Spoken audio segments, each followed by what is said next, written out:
Filipenses, capítulo 2, a partir do versículo 5, que diz assim: Tende em vós o mesmo sentimento que houve também em Cristo Jesus.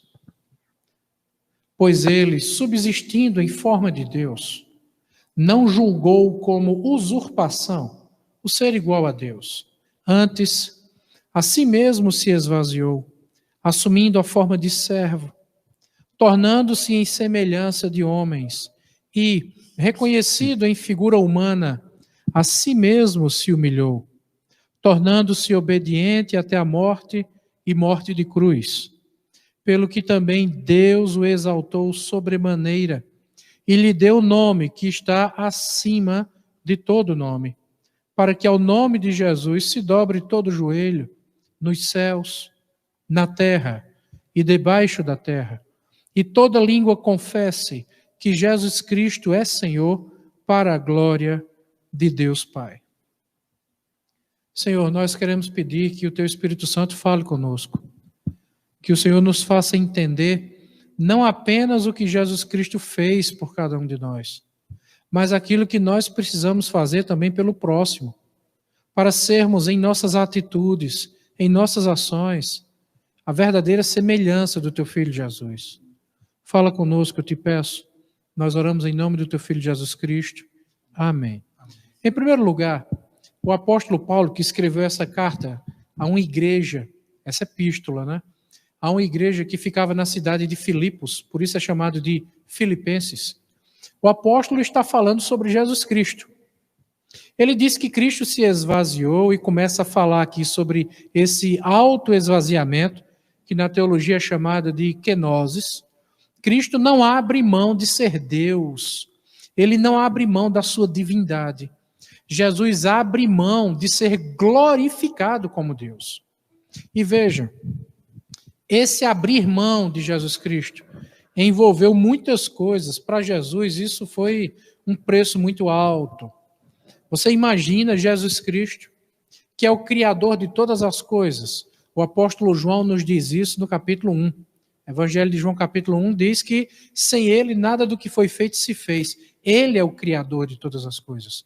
Nós louvamos agora há pouco Colossenses, capítulo 1, que diz exatamente isso. Ele é o resplendor da glória do Pai, ele é quem sustenta todas as coisas pela palavra do seu poder. Então nós temos Jesus Cristo, que é o Criador de todas as coisas, agora se submetendo à criação.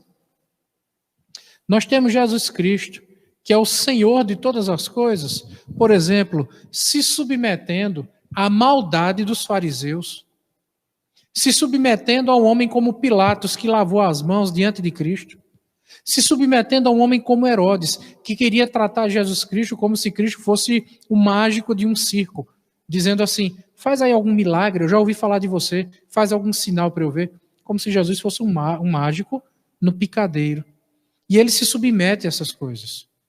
Ele sendo Deus em quem resiste toda glória, todo poder, sentado na glória celestial, sendo adorado pelos anjos, ele abre mão disso para vir aqui, sentir fome, sentir sede, sentir sono, suar, ter que dormir e acordar no outro dia e precisar tomar um banho e precisar fazer sua asepsia, sua higiene pessoal. Isso é uma humilhação para Jesus Cristo sendo Deus. Isso é um ato de humilhação. E a humilhação maior ainda é o fato de, sendo Deus, o Criador de todas as coisas, ele está lá em Gênesis, ele cria o homem. E agora, o ápice da sua humilhação é o que o texto diz aqui, no versículo 7.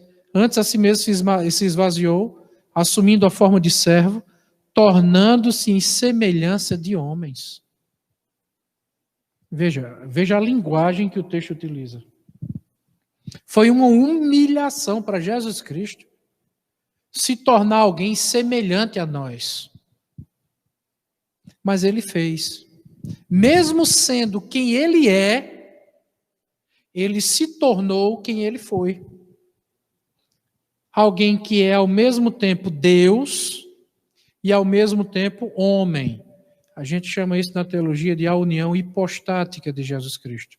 Ele é 100% as duas coisas ao mesmo tempo. Isso é um ato de humilhação. Ser cuspido, ser escarnecido, ser esbofeteado, sangrar. Na cruz dizer, tenho sede. Olhar para o céu e Deus meu, por que me desamparaste? Até para falar na cruz, isso exigia um esforço muito grande. Mas ainda assim ele fez.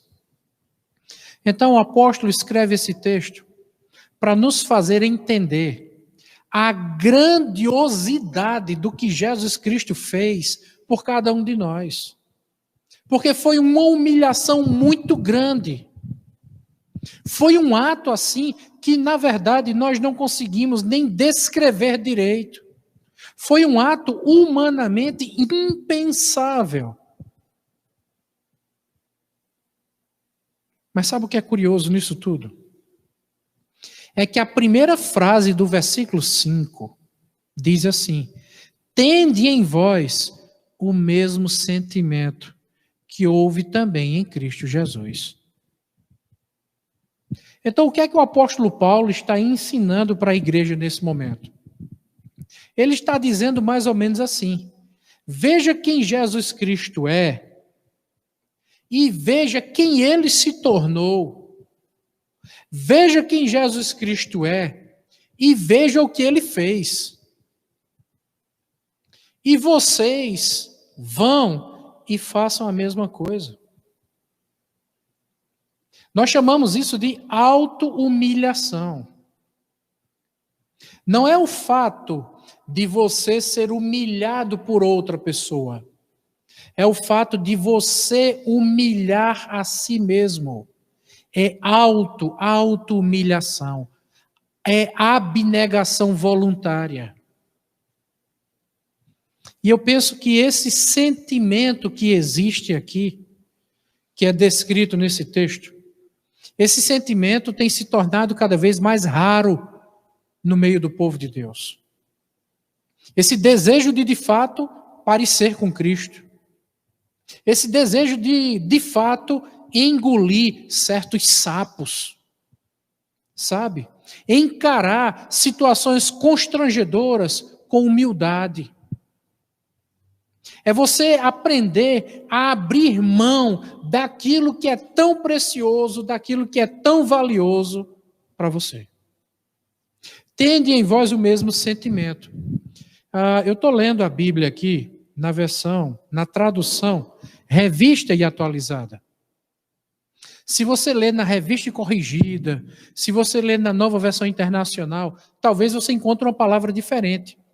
Tende em vós o mesmo sentimento. Outras versões bíblicas dizem assim: tende em vós o mesmo pensamento. Outras versões dizem: tende em vós o mesmo comportamento, a mesma atitude. E por que muda tanto? Porque essa é uma palavra que não tem como ser traduzida literalmente para a língua portuguesa. Essa palavra, no original, phroneo, ela engloba 3 palavras que existem em português. Não apenas uma. Por isso que não tem como traduzir literalmente o sentido desse termo. Esse termo significa: tende em vós o mesmo pensamento. Ou seja, nós devemos pensar como Cristo. Mas se só for pensamento, você pode pensar e depois o pensamento vai embora e não se transforma em atitude. Outras versões dizem assim: tende em vós a mesma intenção. Às vezes a gente pensa, às vezes a gente tem a intenção, mas não tem a atitude. Outras traduções dizem: tende em vós a mesma atitude de Cristo. Essa palavra, ela significa essas 3 coisas. Tenham a mesma forma de pensar de Jesus. Tenham a mesma intenção de Jesus. Mas também tenham a mesma prática. Nós temos muitas pessoas hoje na igreja que vivem como se fossem políticos da fé. Vivem de promessas. Mas essas promessas não se traduzem em realidade, na prática do dia a dia. São pessoas que falam, mas não vivem.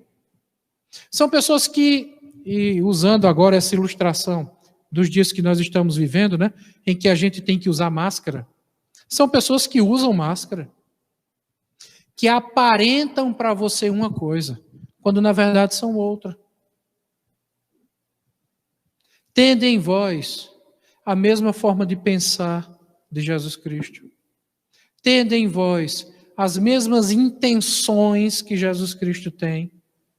Tende em vós a mesma atitude. Irmão, orgulho é uma coisa que não tem nenhum tipo de relação com o cristianismo bíblico. A atitude de orgulho é uma atitude que se assemelha a outra pessoa, não a Jesus Cristo. Né? Você sabe de quem é essa pessoa. Se você ler o texto de Isaías capítulo 14, de Ezequiel capítulo 28, descreve esse sujeito, né? Que algumas pessoas chamam de Lúcifer. Lúcifer é uma palavra que não aparece na Bíblia. É uma palavra que vem do latim, que surgiu muito tempo depois. Tá? Satanás, quer dizer inimigo. Era aquele anjo de luz que olha para si mesmo e se vê tão bonito, que olha para si mesmo e se vê tão importante, que olha para si mesmo e se vê tão especial e tão diferente dos demais, que chega à seguinte conclusão: já que eu sou isso tudo, por que eu vou juntar os anjos para levar os anjos para adorar a Deus? Não, já que eu sou tudo isso, eu vou juntar os anjos para que os anjos me adorem. Então perceba a atitude diametralmente oposta de Jesus Cristo. Satanás achava que era uma coisa sem ser. E achando que era sem ser, quis crescer mais ainda. É o orgulho. Né? E o texto bíblico até diz isso, né? Com relação, por exemplo, à ordenação de pastores. Que não sejam ordenados prematuramente, que não sejam neófitos, para não recaírem na condenação do diabo, ou seja, o pecado do orgulho. Não ficarem orgulhosos, achando que tudo acontece tão facilmente e tão rapidamente, porque são tão especiais e diferentes dos outros. Perceba a diferença de atitude entre Satanás e Jesus Cristo. Satanás achava que era sem ser e queria ser mais ainda. Jesus Cristo não acha, ele sabe exatamente quem é e abre mão da glória que ele tinha para se tornar inferior, por amor a nós. Essa é a atitude sacrificial. Essa é a postura de autossacrifício por amor ao próximo. Soberba, orgulho, pretensão, essas coisas não têm relação com o cristianismo bíblico. Sabe, nós fomos e ainda somos chamados por Deus para parecer com Jesus Cristo. Então, é assim que eu finalizo. Tende em vós o mesmo sentimento que houve também em Cristo Jesus, pois ele, mesmo sendo Deus, não ficou orgulhoso, não ficou se gabando, sabe? Não ficou se enaltecendo pelo fato de ser igual a Deus. Antes, diferentemente disso, se esvaziou, assumiu a forma de servo. Meus irmãos, quantas pessoas só querem servir quando são vistas? Quantas pessoas só querem servir quando são elogiadas? Essa não é a atitude de Cristo. Quantas pessoas só querem servir quando estão diante da igreja, sendo vistas pela igreja? Quantas pessoas só querem servir quando são recompensadas? Quando sabem que vão receber alguma coisa em troca? Esse tipo de atitude não tem nenhuma relação com a Bíblia. Esse tipo de atitude não tem nenhuma relação com o cristianismo bíblico. Esse tipo de atitude não tem nenhuma relação com a igreja. Esse tipo de atitude não tem nenhuma relação com a gente. Isso não tem nada a ver conosco. Quantas pessoas, nesse período de quarentena, deixaram de servir a Cristo? Quando, nesse período de quarentena, é o período em que mais nós precisamos de servos. Quantas pessoas deixaram de servir a Cristo nesse tempo de quarentena, quando agora nós mais precisamos? A igreja tanto precisou, as pessoas tanto precisaram. Nós estamos chegando ao final desse tempo de quarentena, meus irmãos. Eu louvo a Deus pela maneira como a coisa tem sido conduzida na nossa cidade, com responsabilidade. Eu louvo a Deus por isso, porque mesmo com essa flexibilização na verdade foi apenas um teste para saber como é que a coisa ia acontecer, e os casos de contaminação não estão aumentando como em outros lugares. Então eu acredito que em breve nós estaremos de volta aqui na igreja, louvando juntos. Seguindo, é claro, as recomendações médicas e técnicas, tendo a responsabilidade social e louvando a Deus. Eu creio que está perto, irmãos.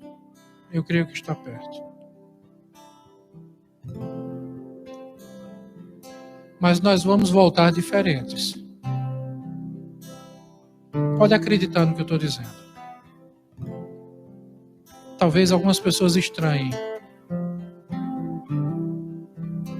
Nós vamos voltar diferentes. O meu desejo é que a gente volte mais santo. O meu desejo é que a gente volte com mais temor. O meu desejo é que a gente volte com mais fervor. Que a gente volte com mais fibra, com mais garra, com mais disposição de servir. Que a gente volte voltando. Não apenas de palavras. Teve alguém que eu conhecia há muitos anos atrás, que essa pessoa falava tanto e praticava tão pouco, que ele recebeu um apelido. O apelido dessa pessoa era Palavras ao Vento. Veja que apelido terrível para alguém receber. Palavras ao vento. Que você não seja palavras ao vento. Que você volte voltando. Que você não volte com palavras ao vento.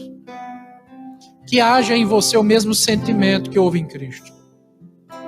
Que você sirva, mas que você sirva servindo. Não porque está sendo visto, não porque está sendo reconhecido. Sabe, Jesus não ficou dependendo de elogio. Aí talvez alguém diga assim, não pastor, mas era Jesus. Sim, meu irmão, era Jesus. Mas o que é que o texto diz? Haja em vós o mesmo sentimento que também houve em Cristo. Essa história de dizer, não, é porque era Jesus, sabe? E é o que o texto bíblico está dizendo. É porque era Jesus e é porque a gente tem que fazer a mesma coisa. É porque era Jesus e é porque é a gente. Porque a gente tem que fazer a mesma coisa. Isso não é uma opção. Isso não é um convite. Isso é um chamado. É uma ordem. Isso aqui não é um conselho. Sabe, o autor bíblico não está dizendo seria bom que você fosse assim. Não, o que ele está dizendo é tem que ser assim. Tende em vós, tenha em vós, tem que ser assim. E vai ser assim. Vai ser assim. Que você volte, não com palavras ao vento. Tem pessoas, cristiano, que são muito boas com as palavras. Tem pessoas, Isaac, que são muito boas com as ideias. Tem pessoas, pastor Josinaldo, que são muito boas com as desculpas. Tem pessoas, Jorge, que são muito boas com as ilustrações. São pessoas muito boas com palavras ao vento.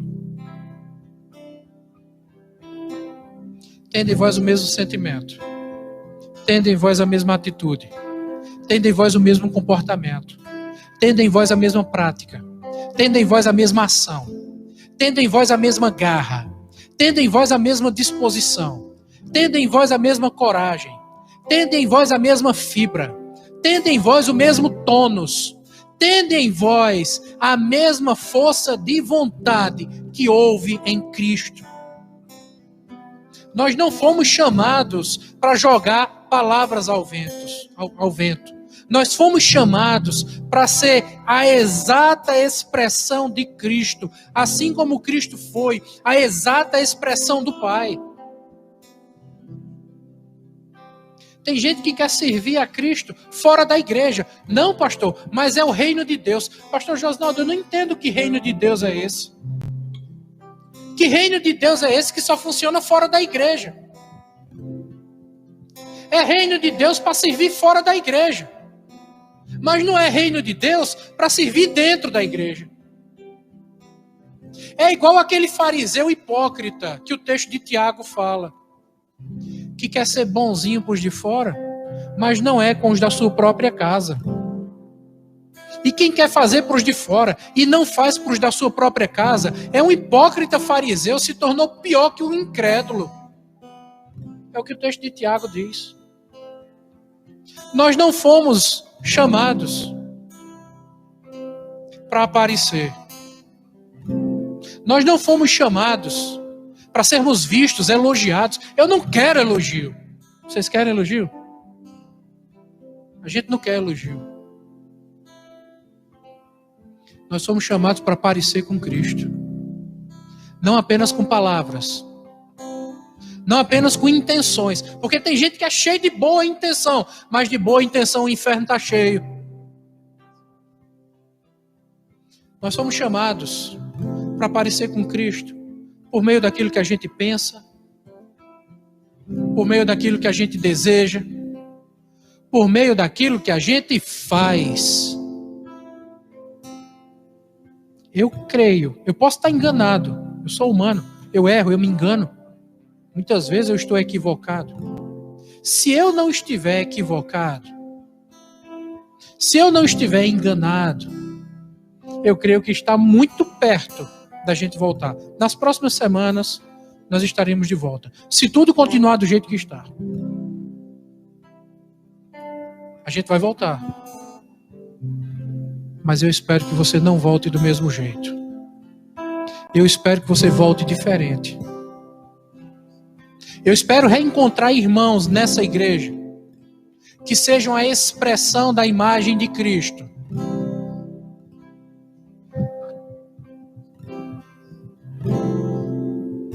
Nós já temos muita mentira, muita falsidade, muita hipocrisia lá fora. Nós fomos chamados para ser diferentes. É daí que vem o nome cristão. Cristão foi um apelido que os romanos colocaram naquelas pessoas que seguiam Jesus Cristo. Era um apelido até pejorativo no início. Sabe aquela história, filho de peixe é peixinho? Cristão significa pequeno Cristo.